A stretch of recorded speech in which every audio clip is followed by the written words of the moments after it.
You can support this channel by checking out the awesome deals on wrestling gear in the links of the description of this video. Thank you for the support.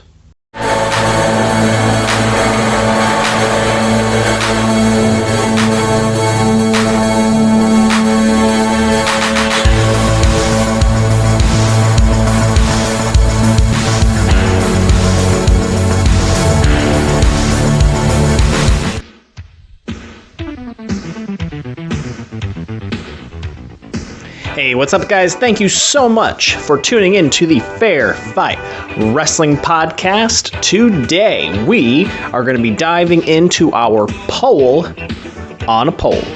And what is poll on a poll? All right, if you guys were to head over to Twitter and go to @FairFightAudio every Monday and Tuesday during Raw and during Smackdown, we were going to throw up a poll, and you guys get to vote on various different topics, whether it be topics like this with the Hardyz, topics like another episode coming up here real soon, the big debate of the Money in the Bank women's match, or pay-per-view predictions, all different types of polls that you guys get to participate in, and that is what stems the conversations here on the Fair Fight Wrestling Podcast.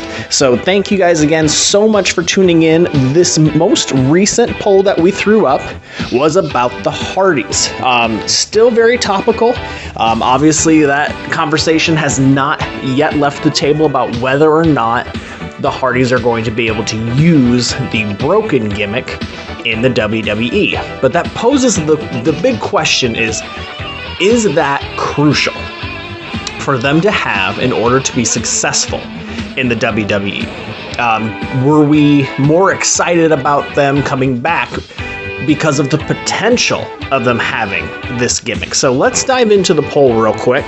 You had 4 options, and we're going to run down real quick what the results were. So the question was, what do you think about the Hardy's current run in the WWE?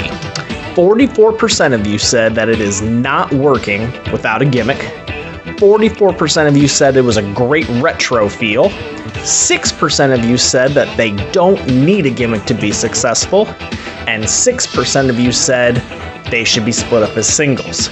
Now, the other point about Fair Fight Wrestling Podcast is I want to give every topic, every opinion, a fair shot. All right, it's not just about my opinions, it's about let's look at this logically from both sides, right? There's 2 sides to every story. So let's kind of break down each one of these things and let's weigh out the pros and cons. So number 1, 44% of you said it's not working without the gimmick. That's a fair thing to say. I would say that the current run of the Hardys is very comparable to that of the most recent run of the Dudley Boyz on WWE. And why do I say that? Well, you got that immediate pop from them coming back, that retro legends pop, but their matches are certainly not the same, and that's okay. They don't need to be the same as they were 15, 20 years ago, because they're 2 completely different guys. They don't wrestle the same style. You can't expect them to get in there and do the same type of bumps that they used to do. Things have changed significantly. But to say that it's not working without the gimmick, that's not an unfair thing to say, especially when it comes to storylines and their promos. Because right now, they're pretty generic when it comes to being on camera, being on the microphone, even just being the tag team champs. They're not given a whole lot of creative liberties like maybe they want to, and I think that they might even be hesitant to try something new outside of the broken universe, just waiting for that lawsuit to clear up to where they can be able to utilize it. So for the 44% of you who said that it's just not working without the gimmick, I don't disagree with you there. All right, let's talk about the other 44% of you who said that this was a great retro feel. Absolutely, I agree with this.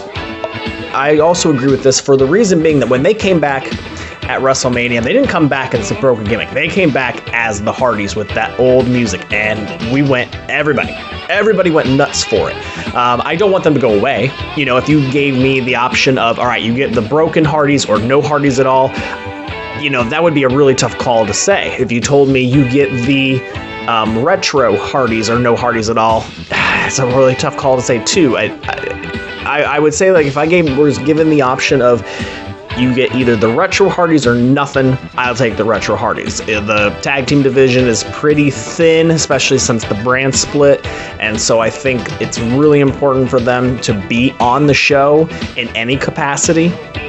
So, but with that being said, if that gimmick isn't coming back of the Broken Universe, we need to do something different because they're going along the same lines as that Dudley's last run, which really wasn't that significant, if I'm being honest. All right, now talking about the 6% of you that said that they don't need a gimmick, and that kind of ties right in with the the great retro feel. Not only do you think 6% of you thought that they have a great retro feel, but they don't even need the gimmick. They're the Hardys. That's not a bad opinion, honestly. I think the Extreme Rules cage match proved that. They upped their game a little bit more. It's very interesting how constricted they probably still are in the WWE.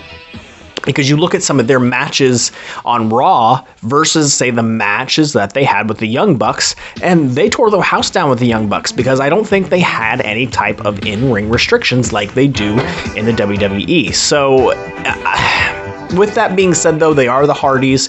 I'm not saying they can do no wrong, but it's hard to give them too much crap. And so for those of you who voted that they don't need a gimmick, it's not that bad of an opinion to have. Now, here's what I really want to talk about. The 6% of you who said they should be split up as singles.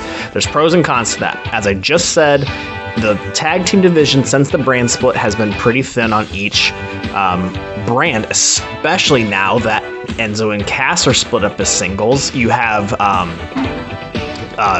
DIY, who potentially could be called up. They're going to be probably called up as singles. There's the potential of a lot of these tag teams needing help on their brands, and so if you split up the Hardys, the con side of that is that the tag team division goes down significantly. Now, let's talk about the pros of splitting them up singles. Immediately, you get these amazing matches we've always wanted to see, right? Jeff Hardy versus Seth Rollins. Jeff Hardy versus Finn Balor. Or what about if they got that broken gimmick back, broken Matt Hardy versus Bray Wyatt, right? There's a lot of dream matches that can really start to happen once you split them up as singles. Here's the other con to it. It's kind of like a sandwich here, right? Here's the con that, unfortunately, Matt Hardy, without that gimmick, is not the same as Jeff Hardy as a singles competitor. I'm sorry, that's just an absolute truth. The retro Matt Hardy is not a singles competitor, somebody who's going to be legitimately thought of as a world title competitor. Jeff Hardy is. Broken Matt Hardy, on the other hand, I would throw right up to the top. I mean, can you imagine this? Just like, I want you to picture the poster, all right? Matt Hardy, retro Matt Hardy versus Brock Lesnar. Maybe. Interesting. Sure, whatever. A throwaway match, probably a squash match. Nobody would pay that much attention to it.